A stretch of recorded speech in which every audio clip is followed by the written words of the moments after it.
नमस्कार मो प्रिय ओडिया को आपन को स्वागत। पिला माने आज आमे लोक साहित्य संपर्क रे आलोचना करिबा। तेबे ता पूर्वरु तुमको जानि रखिबा उचित जे प्राक सरल साहित्यर व्याप्ति थिला ख्रीष्टीय अष्टम नवम शताब्दी ठारू 14श शताब्दीर शेष पर्यंत। तेणु एही जुगर साहित्य विकसित होइथिला तीनोटी धारारे, यथा मौखिक साहित्य बा लोक साहित्य, 2 रे अभिलेख साहित्य और 3 रे थिला लिखित साहित्य। आज आमे आलोचना करिबा मौखिक साहित्य बा लोक साहित्य संपर्क रे। तेबे लिखित साहित्य रचित हेबार बहु पूर्वरु लोक साहित्य बंची रहिथिला लोकंक मुखरे। लोकर मुखरु मुखको थिला एहार गति, तेणु एहार नामकरण थिला एपरि लोक साहित्य। एहार जन्म जेहेतु थिला पल्ली रे, तेणु एहार नाम रहिला पल्ली साहित्य। एहार भाषा थिला अति सरल, तेणु पंडित ठारू आरंभ करी मूर्ख पर्यंत समस्ते एहाको बुझी पारंती। तेबे एहार रचयिता जणे नुहंती। एहार रचयिता ताहले किए? एहार रचयिता हेउछंती अगणित। अगणित जनता थिले, पल्लीर जनता थिले एहार रचयिता। तेणु काहीं केउ जुगरु लोक मुखरे प्रचलित लोक साहित्य परवर्ती कालरे संगृहीत होई प्रकाश पाइछि। ताहले एही लोक साहित्य 3 भागरे विभक्त होइछि। ताहले कोन कोन से गुडक? ताहला लोक गीत, लोक कहानी और लोक नाटक। एही प्रकारे एहा 3 भागरे विभक्त। प्रथमे आमे देखिबा लोक गीत। लोक गीत मध्यरे रहिछि कांदणा गीत, नानाबाया गीत, ढग ढमाली, कुआर पुनेई जह्न और जह्नि ओषा गीत, पुणी रज दोली, पुची खेल गीत इत्यादि। एगुड़िक साधारणतः नारी मानक मुखरे प्रकाश पाइथाए। तेबे केउ गुड़िक नारी मानक मुखरे प्रकाश पाइथाए? ना कांदणा गीत, नानाबाया गीत, ढग ढमाली, कुआर पुनेई और जह्नि ओषा, रज दोली, पुची खेल इत्यादि नारी मानक मुखरे प्रकाश पाइथाए। सेहिपरि पुरुष मानक मुखरे फुटी उठिथिबा लोक गीत गुड़िक मध्यरे रहिछि कृषक गीत, लौड़ी गीत, चकुलिया पंडा गीत, पाटुआ गीत, जोगी गीत, सापुआ केला गीत इत्यादि। पुणी प्रबाद, प्रवचन, डाक वचन इत्यादि। ताहले पुरुष मानक मुखरे फुटी उठिथिबा गीत गुड़िक हैला कोन? ना कृषक गीत, लौड़ी गीत, चकुलिया पंडा गीत, पाटुआ गीत, जोगी गीत, सापुआ केला गीत, प्रबाद, प्रवचन, डाक वचन इत्यादि। एसबु व्यतीत नारी और पुरुष उभयଙ୍କ ମଧ୍ୟରେ ପ୍ରଚଳିତ ଲୋକଗୀତ ଗୁଡ଼ିକ ହେଉଛି କଣ? ନା ଗାଥା ଗୀତି, ସ୍ତୁତି ଗୀତି, ନାଁ ଦିଆ ଇତ୍ୟାଦି। ନାରୀ ଓ ପୁରୁଷ ଉଭୟଙ୍କ ମଧ୍ୟରେ ପ୍ରଚଳିତ ଗୀତ ହେଲା କଣ? ନା ଗାଥା ଗୀତି, ସ୍ତୁତି ଗୀତି, ନାଁ ଦିଆ ଇତ୍ୟାଦି। ଏସବୁ ବ୍ୟତୀତ ଶିଶୁମାନେ ମଧ୍ୟ ଗୀତ ପ୍ରିୟ। ତୁମେମାନେ ପିଲାବେଳେ ଖେଳୁଥିବା ସମୟରେ ମନେ ଥିବ ତୁମେମାନେ କେଉଁ କେଉଁ ଗୀତ ସବୁ ବୋଲୁଥିଲ? ନା ଚକା ଚକା ଭଉଁରୀ, ଉଦୁ ଉଦୁମା, ଇଟିକିଲି ମିଟିକିଲି, କୋଇଲି ଗୀତ ଇତ୍ୟାଦି। ଏହି ସବୁ ଥିଲା କଣ? ନା ଶିଶୁମାନଙ୍କ ପାଇଁ ଉଦ୍ଦିଷ୍ଟ ଲୋକଗୀତ। ତା ସହିତ ଆହୁରି ମଧ୍ୟ ଥିଲା ମୋ ପାଇଁ କାଳି ବଜେଇ ଦେ, ମେଘ ବରସିଲା ଟୁପୁରୁ ଟୁପୁରୁ, ଶଙ୍ଖ ଚିଲ ଭାଇ ନମସ୍କାର, ଏକତାରା ମଣିଷ ମରା, ବିଲୁଆ ନାନା ଇତ୍ୟାଦି। ତେବେ କଣ କଣ ରହିଲା ଶିଶୁ ଗୀତ? ଶିଶୁ ଗୀତ ମଧ୍ୟରେ ରହିଲା ଚକା ଚକା ଭଉଁରୀ, ଉଦୁ ଉଦୁମା, ଇଟିକିଲି ମିଟିକିଲି, କୋଇଲି ଗୀତ, ମୋ ପାଇଁ କାଳି ବଜେଇ ଦେ, ମେଘ ବରସିଲା ଟୁପୁରୁ ଟୁପୁରୁ, ଶଙ୍ଖ ଚିଲ ଭାଇ ନମସ୍କାର, ଏକତାରା, ବିଲୁଆ ନାନା ଇତ୍ୟାଦି। ଆହୁରି ଅନେକ ଗୀତ ତୁମେମାନେ ଚାହିଁଲେ ତୁମ ପିଲାବେଳକୁ ମନେ ପକାଇ ଆହୁରି ଅନେକ ସଂଗ୍ରହ କରିପାରିବ। ତାପରେ ଆସିଲା ଲୋକଗୀତରେ ସମାଜ ଚିତ୍ର। ଲୋକଗୀତରେ ପଲ୍ଲୀ ସମାଜର ଟିକିନିକି ଚିତ୍ର ପ୍ରତିଫଳିତ। ଏଥିରେ ପରିବାରରେ ବାସ କରୁଥିବା ସମସ୍ତଙ୍କ ମଧ୍ୟରେ ସ୍ନେହ ସୌହାର୍ଦ୍ଦ୍ୟପୂର୍ଣ୍ଣ ବନ୍ଧନ, ତିକ୍ତ ସମ୍ପର୍କ ଆଦିର ଚିତ୍ର ମିଳେ। କେଉଁଠି ବୋହୂଟି ପାଇଁ ଶାଶୁ ମା ଠାରୁ ବଳେ, ତ କେଉଁଠି ସେ ପାଲଟିଯାଏ ସଉତୁଣୀଠୁ ବଳି ଅଧିକ ଉଗ୍ର। ପରିବାରର ଅନ୍ୟମାନଙ୍କ ବ୍ୟବହାର କାହା ପାଇଁ ସ୍ୱର୍ଗ ସୁଖ ଆଣିଦିଏ, ତ କାହା ପାଇଁ ଯମ ଯନ୍ତ୍ରଣା। ଲୋକଗୀତରେ ସାଧାରଣତଃ ଶାଶୁ ହେଉଛି ଅସହଯୋଗୀ, ସ୍ୱାମୀ ମାତୃଭକ୍ତ, ଦେଢ଼ଶୁର ଅତ୍ୟନ୍ତ କ୍ରୋଧୀ, ନଣନ୍ଦ କଳହପ୍ରିୟା, ଯା ଓ ଦିଅର ଅସହିଷ୍ଣୁ ଭାବରେ ଚିତ୍ରିତ। ତେବେ କଣ କାହାର ଚରିତ୍ର କଣ ଅଛି ଲୋକଗୀତରେ? ଲୋକଗୀତରେ ଶାଶୁର ଚରିତ୍ର ଅଛି ଅସହଯୋଗୀ, ସ୍ୱାମୀର ଚରିତ୍ର ମାତୃଭକ୍ତ, ଦେଢୁଶୁର ଅତ୍ୟନ୍ତ କ୍ରୋଧୀ, ନଣନ୍ଦ କଳହପ୍ରିୟ, ଯା ଓ ଦିଅର ହେଉଛନ୍ତି ଅସହିଷ୍ଣୁ ଭାବରେ ଚିତ୍ରିତ। ଲୋକଗୀତର ଏକ ମୁଖ୍ୟ ବିଭବ କାନ୍ଦଣା ଗୀତରେ ଏହା ସାଧାରଣତଃ ପ୍ରତିଫଳିତ। ତେବେ ଏସବୁ କେଉଁଥିରେ ପ୍ରତିଫଳିତ? ଏସବୁ ଲୋକଗୀତର ମୁଖ୍ୟ ବିଭବ କାନ୍ଦଣା ଗୀତରେ ପ୍ରତିଫଳିତ। ଏଥିସହିତ ସମାଜରେ ଅନୁଷ୍ଠିତ ବିଭିନ୍ନ ପର୍ବପର୍ବାଣୀର ସମ୍ୟକ ସୂଚନା ଲୋକଗୀତରେ ରହିଛି। ବିଭିନ୍ନ ପର୍ବପର୍ବାଣୀ ପାଳନ, ସେଥିସହିତ ଜଡ଼ିତ ରୀତିନୀତି ଓ ତହିଁରୁ ମିଳୁଥିବା ଆନନ୍ଦ ମଧ୍ୟ ଏଥିରୁ ଉପଲବ୍ଧ। ବିଭିନ୍ନ ପ୍ରକାରର ଖେଳ ଗୀତ, ହଳିଆ ଗୀତ, ଦୋଳି ଗୀତ, ସମର ଗୀତ, ଶଗଡ଼ିଆ ଗୀତ, ଓଷାବ୍ରତ ଗୀତ ଆଦିର ଗନ୍ତାଘର ହେଉଛି ଏହି ଲୋକଗୀତ। ସାମାଜିକ ଚଳଣି ସମ୍ପର୍କିତ ହେଉଛି ଏହାର କଳେବର। ଏହାର ଅଙ୍ଗ ବିଶେଷ ବିଭିନ୍ନ ଢଗଢମାଳି, ପ୍ରବାଦ, ପ୍ରବଚନ ଆଦିରେ ସମାଜର ପ୍ରତିଛବି ଫୁଟି ଉଠେ। ଓଷାବ୍ରତ ସମ୍ପର୍କିତ ଲୋକଗୀତ ଗୁଡ଼ିକର ଖାଦ୍ୟପେୟ, ପୋଷାକ ପରିଚ୍ଛଦ ଆଦିର ସୂଚନା ମଧ୍ୟ ଦୃଷ୍ଟିକୁ ଆସେ। ବିବାହ ସମ୍ପର୍କିତ କ୍ରିୟାକଳାପ ଯଥା ଜାତକ ମେଳ, ଦିନ ଗଣନା, ବିବାହ ଅନୁଷ୍ଠାନ ଓ ତତ୍ସହିତ ସମ୍ପୃକ୍ତ ବିଧିବିଧାନ, କର୍ମକର୍ମାଣୀ, ଭୋଜି ଭାତ, କନ୍ୟାବିଦା ଆଦିର ସାମାଜିକ ରୀତିନୀତିର ବର୍ଣ୍ଣନା ମଧ୍ୟ ଲୋକଗୀତରେ ମିଳେ। ଖାଦ୍ୟପେୟ ସହିତ ବିଭିନ୍ନ ପ୍ରକାର ବେଶଭୂଷା ସମ୍ବନ୍ଧୀୟ ସୂଚନା ମଧ୍ୟ ଲୋକକବି ଏଥିରେ ଖଞ୍ଜି ଦେଇଥାନ୍ତି। ତେବେ ଧାର୍ମିକ ବିଧିବିଧାନର ବର୍ଣ୍ଣନା ଲୋକଗୀତର ଅନ୍ୟତମ ଉଜ୍ଜ୍ୱଳ ଦିଗ। ବିଭିନ୍ନ ଦେବଦେବୀଙ୍କ ଉପାସନା ସହିତ ବୃଷଭ, ଗୋମାତା ଆଦି ପଶୁ, ସାହାଡ଼ା, ଅଁଳା, ନିମ୍ବ, ବେଲ, ତୁଳସୀ ଆଦି ବୃକ୍ଷ, ସର୍ପ, ଗେଣ୍ଡା ପ୍ରଭୃତି ଜୀବଙ୍କର ପୂଜାର ଚିତ୍ର ମଧ୍ୟ ଏଥିରେ ଫୁଟି ଉଠେ। ତେବେ କେଉଁ କେଉଁ ବୃକ୍ଷ? ସାହାଡ଼ା, ଅଁଳା, ନିମ୍ବ, ବେଲ, ତୁଳସୀ ଆଦି ବୃକ୍ଷ ଏବଂ ବୃଷଭ, ଗୋମାତା ଆଦି ପଶୁ ଓ ସର୍ପ, ଗେଣ୍ଡା ପ୍ରଭୃତି ଜୀବଙ୍କର ପୂଜା ଏହି ଲୋକଗୀତରେ ଦେଖିବାକୁ ମିଳେ। ପିତୃପୁରୁଷଙ୍କ ଉଦ୍ଦେଶ୍ୟରେ ପିଣ୍ଡଦାନ କରି ସେମାନଙ୍କର ମୁଖ୍ୟ କାମନା ସହିତ କର୍ମବାଦରେ ବିଶ୍ୱାସ ମଧ୍ୟ ଲୋକ ସାହିତ୍ୟରେ ଅନେକତ୍ର ବର୍ଣ୍ଣିତ। ଏହିପରି ଲୋକଗୀତ ସମାଜର ବିଭିନ୍ନ ଦିଗକୁ ସ୍ପର୍ଶ କରେ। ପିଲାମାନେ ଏହାପରେ ଆମେ ଦେଖିବା ଲୋକଗୀତରେ ରସ ଚେତନା। ଲୋକଗୀତ କରୁଣ, ବାତ୍ସଲ୍ୟ, ବୀର, ହାସ୍ୟ, ଶୃଙ୍ଗାର ଆଦି ରସର ମନୋଜ୍ଞ ସମନ୍ୱୟ। ଲୋକକବି ଭାବରେ ନାରୀମାନଙ୍କ ସଂଖ୍ୟା ସାଧାରଣତଃ ଅଧିକ। କାହାର ସଂଖ୍ୟା? ନାରୀମାନଙ୍କର ସଂଖ୍ୟା ଲୋକଗୀତରେ ଅଧିକନ୍ତୁ ଏମାନଙ୍କ କଣ୍ଠରେ ଏହା ସଦା ବର୍ତ୍ତମାନ। ସେମାନଙ୍କ ରଚିତ ଲୋକଗୀତରେ ନାରୀ ନିର୍ଯାତନାର ଚିତ୍ର ଫୁଟି ଉଠିଲା ବେଳେ ସେତେବେଳେ କରୁଣ ପରିବେଶ ସୃଷ୍ଟି ହୁଏ। ଝିଅ ଶାଶୁଘରକୁ ଯିବା ସମୟରେ ଯେଉଁ କାନ୍ଦଣା ତା କଣ୍ଠରେ ଫୁଟି ଉଠେ ତାହା ମଧ୍ୟ କରୁଣ ରସାପ୍ଲୁତ। ପିଲାକୁ ଶୁଆଇ ପକାଇବା ପାଇଁ ବୋଲା ଯାଉଥିବା ଗୀତ, ପିଲାକୁ ଝୁଲେଇବା ପାଇଁ ଗୀତ, ପିଲାର ମଥାରେ ତେଲ ଘଷିବା ଗୀତ, ପିଲାକୁ ହଳଦୀ ଲଗାଇବା ଗୀତ, ପିଲାକୁ ନଚାଇବା ଗୀତ ଇତ୍ୟାଦିରେ ବାତ୍ସଲ୍ୟ ରସ ଫୁଟି ଉଠେ। ପୁଣି ଲୋକଗୀତରେ ହାସ୍ୟରସର ସ୍ଥିତି ମଧ୍ୟ ଦୃଷ୍ଟିକୁ ଆସେ। ବହୁ ଢଗଢମାଳି ସ୍ୱଭାବତଃ ହାସ୍ୟୋଦ୍ଦୀପକ, ଯାହା ପଲ୍ଲୀବାସୀ ନରନାରୀଙ୍କ ହାସ୍ୟମୁଖର ଜୀବନଯାପନ ସମ୍ବନ୍ଧରେ ସୂଚନା ଦିଏ। ଏହାଛଡ଼ା ନାରୀମାନଙ୍କର କରୁଣ ରସାପ୍ଲୁତ କାନ୍ଦଣା ଗୀତ ମଧ୍ୟରେ ବେଳେବେଳେ ବରର ମୂର୍ଖତା, ତାର କୁରୂପ, ତା ପରିବାରର ଅନ୍ୟମାନଙ୍କର ଅମଣିଷପଣିଆ ଇତ୍ୟାଦି ବିଷୟରେ ଅତିରଞ୍ଜିତ ବର୍ଣ୍ଣନା ହାସ୍ୟରସର ଉପସ୍ଥିତି ସୂଚାଇ ଦିଏ। ଏହା ସହିତ ବୀରରସ ବ୍ୟଞ୍ଜକ କେତେକ ସମର ବୋଲି ଆମ ଦେଶରେ ପ୍ରଚଳିତ। ଏସବୁରେ ପାଇକ ଅଭିନନ୍ଦନ, ପାଇକ ଦାଣ୍ଡୁଆ, ଅସ୍ତ୍ରର ଜନ୍ମ କଥା, ଖଣ୍ଡା ରହସ୍ୟ ଆଦି ବୀରଗାଥା ଅନ୍ତର୍ଭୁକ୍ତ। ଦୋଳ ପୂର୍ଣ୍ଣିମା ଉପଲକ୍ଷେ ଗୋପାଳମାନେ ବାଡ଼ି ଖେଳ ପ୍ରଦର୍ଶନ କରିବା ସମୟରେ ଯେଉଁ ଗୀତମାନ ଗାଆନ୍ତି ସେସବୁ ମଧ୍ୟ ଅନେକାଂଶରେ ବୀରରସରେ ରସାଣିତ। ଏହା ସହିତ ଶୃଙ୍ଗାର ରସର ପ୍ରାବଲ୍ୟ ମଧ୍ୟ ଲୋକଗୀତରେ କମ୍ ନାହିଁ। ଏହା ବିଶେଷତଃ ବିପ୍ରଲମ୍ବ ଶୃଙ୍ଗାର। ଢଗଢମାଳି ଓ ଅନ୍ୟାନ୍ୟ ଲୋକଗୀତରେ ଏହି ରସର ବହୁଳ ଦୃଷ୍ଟାନ୍ତ ମିଳେ। କିନ୍ତୁ ଲୋକକବି ଏଥିରେ ଶୃଙ୍ଗାର ରସର ଉପାଦାନ ଏପରି ସାଙ୍କେତିକ ଭାବରେ ଖଞ୍ଜି ଦେଇଥାନ୍ତି ଯେ ଶୃଙ୍ଗାର ରସର ପ୍ରାବଲ୍ୟ ଥିଲେ ହେଁ ତାହାର ଉତ୍କଟତା ଅନୁଭବ ହୁଏ ନାହିଁ। ଏହା ସହିତ ଶାନ୍ତ ରସର ପରିବେଷଣ କେତେକ ଲୋକଗୀତରେ କରାଯାଇଛି।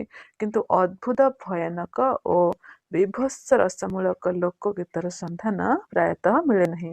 ତେବେ କେଉଁ କେଉଁ ରସର ସନ୍ଧାନ ମିଳେନି ଲୋକଗୀତରେ? ନା ଅଦ୍ଭୁତ ଭୟାନକ ଓ ବିଭତ୍ସ ରସମୂଳକ ଲୋକଗୀତର ସନ୍ଧାନ ମିଳେ ନାହିଁ। ଏହାପରେ ଦେଖିବା ଆମେ ଲୋକ କାହାଣୀ। ଲୋକ କାହାଣୀ ଲୋକଙ୍କ ମୌଖିକ ଗଦ୍ୟ ସାହିତ୍ୟ। ତେବେ କ'ଣ? ନା ଲୋକ କାହାଣୀ ହେଉଛି ଲୋକଙ୍କର ମୌଖିକ ଗଦ୍ୟ ସାହିତ୍ୟ। ଆଜି ପର୍ଯ୍ୟନ୍ତ ସଂଗ୍ରହ କରାଯାଇଥିବା ଲୋକ କାହାଣୀ ସଂଗୃହୀତ ଲୋକଗୀତ ଠାରୁ ସଂଖ୍ୟାରେ ଯଥେଷ୍ଟ କମ୍। ତଥାପି ଓଡ଼ିଆ ସାହିତ୍ୟରେ ଏହାର ଏକ ବିପୁଳ ଭଣ୍ଡାର ରହିଛି। ତେବେ ଲୋକ କାହାଣୀ ଗୁଡ଼ିକୁ ବିଭିନ୍ନ ଭାଗରେ ବିଭକ୍ତ କରାଯାଇପାରେ। ଯଥା କରେ ହେଲା ପୌରାଣିକ କାହାଣୀ, ଖରେ ଐତିହାସିକ କାହାଣୀ, ଗରେ କିମ୍ବଦନ୍ତୀମୂଳକ କାହାଣୀ, ଘରେ ପଶୁପକ୍ଷୀ ସମ୍ବନ୍ଧୀୟ କାହାଣୀ, ଉଁରେ ଓଷାବ୍ରତ ସମ୍ବନ୍ଧୀୟ କାହାଣୀ ଓ ଚରେ ଅନ୍ୟାନ୍ୟ କାହାଣୀ। ଏବେ କରେ ଦେଖିବା ଆମେ ପୌରାଣିକ କାହାଣୀକୁ। ପୌରାଣିକ କାହାଣୀ କହିଲେ ଆମେ ରାମାୟଣ ମହାଭାରତ ଭଳି ଅନ୍ୟ ପୁରାଣ ମାନଙ୍କରେ ବର୍ଣ୍ଣିତ ଲୋକପ୍ରିୟ ଆଖ୍ୟାନ ଗୁଡ଼ିକ ଲୋକପ୍ରିୟ କାହାଣୀ ରୂପେ ଲୋକ ସମାଜରେ ପ୍ରଚଳିତ ବୋଲି ଦେଖିବା। ଏସବୁ ମଧ୍ୟରେ ରହିଛି ସୀତା ବିବାହ, ରାମ ରାବଣ ଯୁଦ୍ଧ, ଲକ୍ଷ୍ମଣ ଶକ୍ତି ଭେଦ, ଲବକୁଶ କଥା, କର୍ଣ୍ଣଙ୍କ ପୁତ୍ର ବଳିଦାନ, ଏକଲବ୍ୟଙ୍କ ଗୁରୁ ଦକ୍ଷିଣା, କୀଚକ ବଧ, ଦୁର୍ଯ୍ୟୋଧନଙ୍କ ରକ୍ତ ନଦୀ ସନ୍ତରଣ, ଦାନୀ ହରିଶ୍ଚନ୍ଦ୍ର କଥା, ଶିବ ଚରିତ, ଦମୟନ୍ତୀ ସ୍ୱୟଂବର ଇତ୍ୟାଦି। ତେବେ ଐତିହାସିକ କାହାଣୀ ଗୁଡ଼ିକରେ ରହିଛି କ'ଣ? ନା ଏ କାହାଣୀ ଗୁଡ଼ିକ ଏ ଶ୍ରେଣୀୟ କାହାଣୀର ସଂଖ୍ୟା ଖୁବ୍ କମ୍। ପୁରୁଷୋତ୍ତମ ଦେବଙ୍କ କାଞ୍ଚି ଅଭିଯାନ, ବୀର ସୁରେନ୍ଦ୍ର ସାଏ, ସଂଗ୍ରାମୀ ବୀର ଦଳ ବେହେରା, ବକ୍ସି ଜଗବନ୍ଧୁ, ଚାଖି ଖୁଣ୍ଟିଆ, ଜୟୀ ରାଜଗୁରୁ, ଝାନ୍ସୀ ରାଣୀ ଲକ୍ଷ୍ମୀବାଇ ପ୍ରମୁଖଙ୍କ ବୀରତ୍ୱ ବର୍ଣ୍ଣିତ କାହାଣୀ ମାନ ଆଜି ବି ଲୋକ କାହାଣୀ ରୂପେ ଆଦୃତ। ଏହାପରେ ଆସିଲା କିମ୍ବଦନ୍ତୀମୂଳକ କାହାଣୀ। ବହୁ ପୌରାଣିକ, ଐତିହାସିକ ଓ ଦେବଦେବୀ ସମ୍ପର୍କିତ କିମ୍ବଦନ୍ତୀ ଲୋକ କାହାଣୀର ରୂପ ପାଇଛି। ସେସବୁ ମଧ୍ୟରେ କାଶିଆ କପିଳା ଭେଟ, ଶିବେଇ ସାଆନ୍ତରାଙ୍କ ଯାଉଖିଆ, ଧର୍ମପଦର କୋଣାର୍କ ମନ୍ଦିର ମୁଣ୍ଡି ମାରିବା, ଗାଲମାଧବ କାହାଣୀ, ଇନ୍ଦ୍ରଦ୍ୟୁମ୍ନଙ୍କ ମନ୍ଦିର ନିର୍ମାଣ, ଜଗନ୍ନାଥଙ୍କ ମୂର୍ତ୍ତି ନିର୍ମାଣ ଇତ୍ୟାଦି କାହାଣୀ ଭଳି ଅନେକ କାହାଣୀ ଅନ୍ତର୍ଭୁକ୍ତ। ଏହାପରେ ପଶୁପକ୍ଷୀ ସମ୍ବନ୍ଧୀୟ କାହାଣୀ। ଶିଶୁମାନଙ୍କର ଅତି ପ୍ରିୟ ଏହି ପ୍ରକାର କାହାଣୀ ଗୁଡ଼ିକରେ ବାଘ, ଭାଲୁ, ସିଂହ, ବିଲୁଆ, କୁକୁର, ମାଙ୍କଡ଼, ବିରାଡ଼ି, ନେଉଳ, ଠେକୁଆ, କାଉ, ବଗ, ଚିଲ, ଶୁଆ ଇତ୍ୟାଦି ପଶୁପକ୍ଷୀ ହେଉଛନ୍ତି ଚରିତ୍ର ଏବଂ ସେମାନଙ୍କ କାର୍ଯ୍ୟକଳାପ ଓ କଥାବାର୍ତ୍ତା ହିଁ କାହାଣୀରେ ରୂପାୟିତ। ତେବେ ଏଥିରେ ନୀତି ଶିକ୍ଷାଟିଏ ନିହିତ ଥାଏ। ଏପରେ ଆସିଲା ଓଷାବ୍ରତ ସମ୍ବନ୍ଧୀୟ କାହାଣୀ। ଆମ ସମାଜରେ ବହୁବିଧ ଓଷାବ୍ରତ, ଉପାସନା ଇତ୍ୟାଦି ବିଭିନ୍ନ ଅଭୀଷ୍ଟ ପୂରଣ ପାଇଁ ଓ ପୁଣ୍ୟ ଅର୍ଜନ ପାଇଁ ପାଳିତ ହୋଇଥାଏ। ପ୍ରତ୍ୟେକ ଓଷାବ୍ରତ ଓ ଉପାସନା ସହିତ କାହାଣୀଟିଏ ଜଡ଼ିତ ଥାଏ। ଏହିପରି ଓଷାବ୍ରତ ଭିତ୍ତିକ କାହାଣୀ ଗୁଡ଼ିକ ମଧ୍ୟରେ ଖୁଦୁରୁକୁଣୀ ଓଷା, ବୁଧେଇ ଓଷା, ଦ୍ୱିତୀୟା ଓଷା, ଷଠୀ ଓଷା, ବାଲିତୃତୀୟା ଓଷା, ବଡ଼ ଓଷା, ଚୈତି ମଙ୍ଗଳବାର ଓଷା, ସୋମନାଥ ବ୍ରତ, ଅନନ୍ତ ବ୍ରତ, ସୁଦଶା ବ୍ରତ, ରାଇ ଦାମୋଦର ବ୍ରତ, ନିଶା ମଙ୍ଗଳବାର ବ୍ରତ ଇତ୍ୟାଦି ଅନ୍ତର୍ଭୁକ୍ତ। ଶେଷରେ ରହିଲା ଅନ୍ୟାନ୍ୟ କାହାଣୀ। ସତ୍ୟନାରାୟଣ ପାଲା ସହିତ ସମ୍ପୃକ୍ତ କାହାଣୀମାନ, ଭୂତ ପ୍ରେତ ଅସୁରଙ୍କୁ ନେଇ ପରିକଳ୍ପିତ କାହାଣୀମାନ, ଚାରି ସଙ୍ଗାତ କାହାଣୀ, ଚୋର ଓ ଠକଙ୍କ କାହାଣୀ, ଅଲୌକିକ ଓ ଅବିଶ୍ୱାସ୍ୟ ଘଟଣାବଳୀରେ ପୂର୍ଣ୍ଣ କାହାଣୀ ଭଳି ବହୁ ପ୍ରକାର କାହାଣୀ ଏ ବିଭାଗର ଅନ୍ତର୍ଭୁକ୍ତ। ତେବେ ପିଲାମାନେ, ଲୋକ କାହାଣୀ ଗୁଡ଼ିକ ଏକ ନିର୍ଦ୍ଦିଷ୍ଟ ସମୟର ରଚନା ନୁହେଁ, ଏହା କାଳାନୁକ୍ରମିକ ରଚନା। କାଳକ୍ରମେ ଏହା ଯୁଗାନ୍ତକାରୀ ହୋଇଛି, ପରିବର୍ତ୍ତିତ ଓ ପରିମାର୍ଜିତ ହେବା ଫଳରେ ଅନେକ ଲୋକ କାହାଣୀ ନୀତିଗର୍ଭିତ। ତେଣୁ ଏଗୁଡ଼ିକ ସାମାଜିକ ମଣିଷକୁ ନୀତିନିଷ୍ଠ ହେବାକୁ ପ୍ରେରଣା ଦେଇଛି, ସୁସ୍ଥ ସାମାଜିକ ଜୀବନ ଯାପନ ପାଇଁ ସୁସ୍ଥ ବାତାବରଣ ମଧ୍ୟ ସୃଷ୍ଟି କରିଛି। ବହୁ ଅଲୌକିକ ଓ ଅବିଶ୍ୱାସ୍ୟ ଘଟଣାରେ ପୂର୍ଣ୍ଣ ଏହି ଅତିରଞ୍ଜିତ କାହାଣୀ ଗୁଡ଼ିକ ସରଳ ଓ ନିଷ୍କପଟ ଅଭିବ୍ୟକ୍ତି ପାଇଁ ଆଧୁନିକ ବିଜ୍ଞାନ ଯୁଗରେ ମଧ୍ୟ ଆଦର ହରାଇ ନାହିଁ। ଏହାପରେ ଆମେ ଦେଖିବା ଲୋକନାଟକ। ଲୋକନାଟକର ପ୍ରାରମ୍ଭିକ ଅବସ୍ଥା।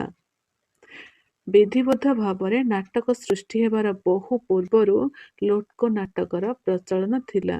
ତେବେ ପିଲାମାନେ ଲୋକନାଟକର ମଞ୍ଚ ଥିଲା ଗ୍ରାମର ମୁକ୍ତ ଦାଣ୍ଡ। ଏହା ପ୍ରଦର୍ଶିତ ହେଉଥିଲା ଗ୍ରାମବାସୀଙ୍କ ଦ୍ୱାରା ବିଭିନ୍ନ ପର୍ବପର୍ବାଣୀ ଉପଲକ୍ଷେ। ନୃତ୍ୟ, ଗୀତ ଓ ବାଦ୍ୟର ସମନ୍ୱୟରେ ଲୋକନାଟକ ଲୋକମାନଙ୍କ ମନୋରଞ୍ଜନ କରୁଥିଲା। ଲିଖିତ ରୂପରେ ପ୍ରକାଶିତ ହେବା ପୂର୍ବରୁ ଏହା ପୁରୁଷ ଧରି ଲୋକଙ୍କ ମୁଖରେ ପ୍ରଚଳିତ ଥିଲା। ତେଣୁ ଏହା ଲୋକଗୀତ ଓ ଲୋକ କାହାଣୀ ଭଳି ମୌଖିକ ସାହିତ୍ୟର ଅନ୍ତର୍ଭୁକ୍ତ। ଅଞ୍ଚଳ ଭେଦରେ ଓଡ଼ିଆ ଲୋକନାଟକର ରୂପ ଭିନ୍ନ ଭିନ୍ନ। ଏପରି ହେବାର କାରଣ ବିଭିନ୍ନ ଅଞ୍ଚଳର ଶାସନ ପ୍ରଣାଳୀ, ଜୀବନଯାପନ ପ୍ରଣାଳୀ, ଧାର୍ମିକ ଆଚରଣ, ଭୌଗୋଳିକ ଅବସ୍ଥିତି, ଅର୍ଥନୈତିକ ବ୍ୟବସ୍ଥା, ଭାଷା ପ୍ରୟୋଗ ଇତ୍ୟାଦିରେ ଥିବା ଭିନ୍ନତା। ନାଟକ ଭଳି ଲୋକନାଟକର ମୂଳ ଅଭିନୟ ହେଲେ ହିଁ ନୃତ୍ୟ, ସଙ୍ଗୀତ ଓ ବାଦ୍ୟର ସମାବେଶରେ ହିଁ ଏହାର ପରିବେଷଣ ସମ୍ଭବ ହୋଇଥାଏ। ଯେଉଁ ଲୋକନାଟକରେ ଅଭିନୟର ମାତ୍ରା ଅଧିକ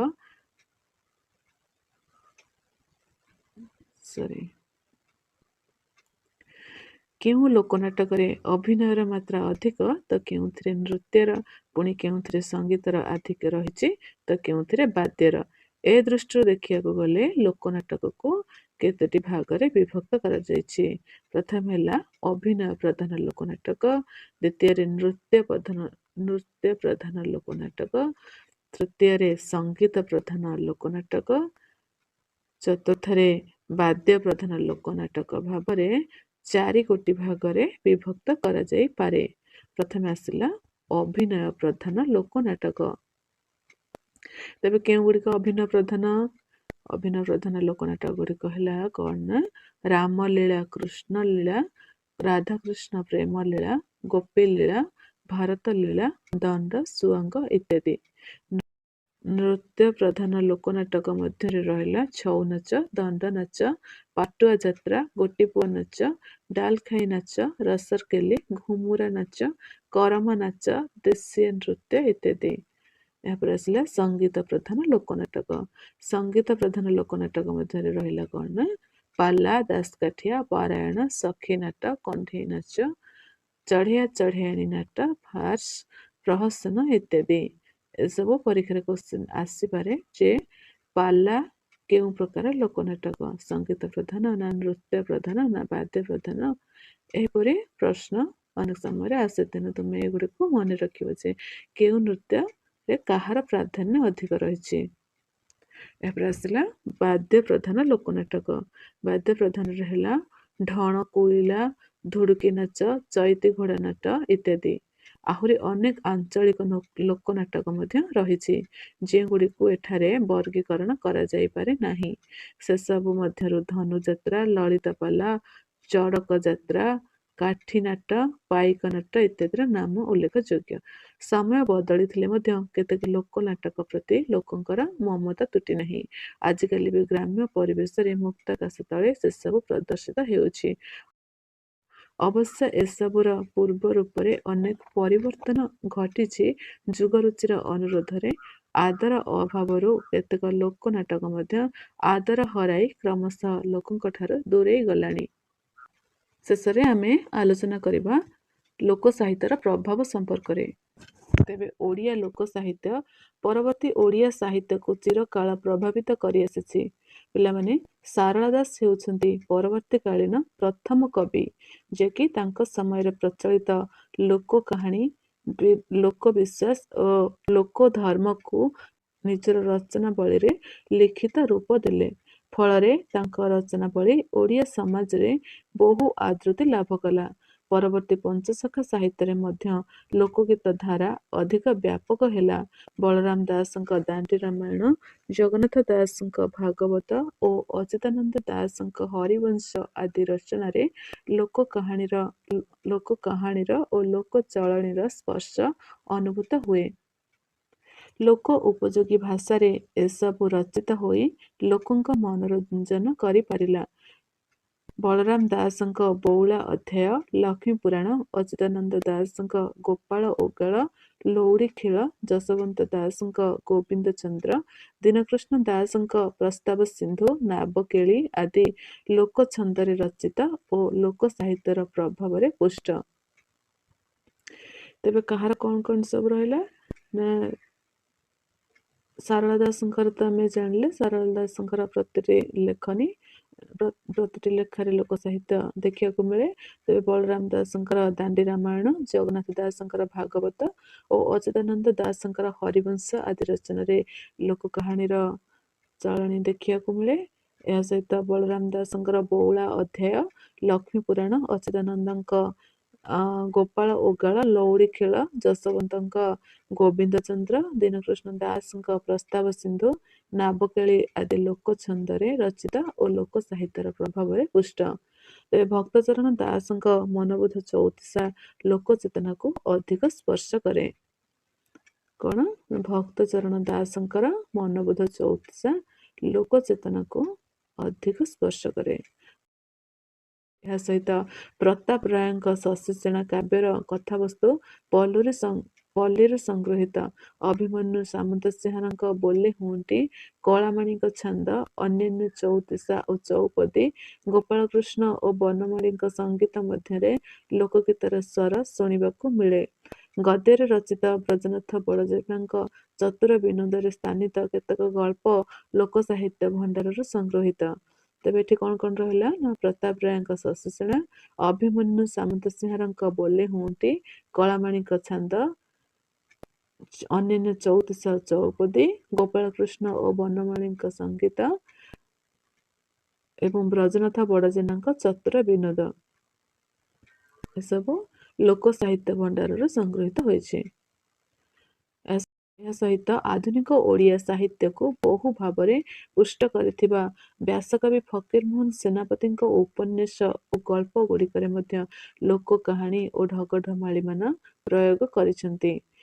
ନନ୍ଦକିଶୋର ବଳ ପଲ୍ଲୀ ଗୀତର ଛନ୍ଦ ଓ ଧାରା ଅନୁସାରେ ନିଜ ଡାମରା କାଉ, ଡାହାଣିଆ ଖରା, ଜେମା ଦେଇ, ତ ପୋଇ କବିତା ଗୁଡ଼ିକ ରଚନା କରିଛନ୍ତି। ତାଙ୍କ ରଚନାବଳୀ ଲୋକ ସାହିତ୍ୟ ଓ ପଲ୍ଲୀ ଚେତନା ଦ୍ୱାରା ଏତେ ଦୂର ପ୍ରଭାବିତ ଯେ ତାଙ୍କୁ ପଲ୍ଲୀ କବି ଆଖ୍ୟା ଦିଆଯାଏ। ତେବେ କଣ ହେଲା ନା ବ୍ୟାସକବି ଫକୀରମୋହନଙ୍କ ଉପନ୍ୟାସ ଏବଂ ନନ୍ଦକିଶୋର ବଳଙ୍କର ଡାମରା କାଉ, ଡାହାଣିଆ ଖରା, ଜେମା ଦେଇ, ତ ପୋଇ ଆଦି ଗୀତ ଗୁଡ଼ିକରେ ଆଦି ରଚନା ଗୁଡ଼ିକରେ ଲୋକ କାହାଣୀର ପ୍ରଭାବ ଦେଖିବାକୁ ମିଳେ। ଉତ୍କଳମଣି ଗୋପବନ୍ଧୁଙ୍କ ଧର୍ମପଦ, ପଣ୍ଡିତ ଗୋଦାବରୀ ମିଶ୍ରଙ୍କ କାଳିଜାଇ, ପଣ୍ଡିତ ନୀଳକଣ୍ଠଙ୍କ ମାୟାବତୀ କାବ୍ୟ ଲୋକମୁଖରେ ପ୍ରଚଳିତ। ଗୋପବନ୍ଧୁଙ୍କ ଧର୍ମପଦ, ଗୋଦାବରୀ ମିଶ୍ରଙ୍କ କାଳିଜାଇ ଏବଂ ନୀଳକଣ୍ଠଙ୍କ ମାୟାବତୀ କାବ୍ୟ ଲୋକମୁଖରେ ଆଜି ବି ପ୍ରଚଳିତ।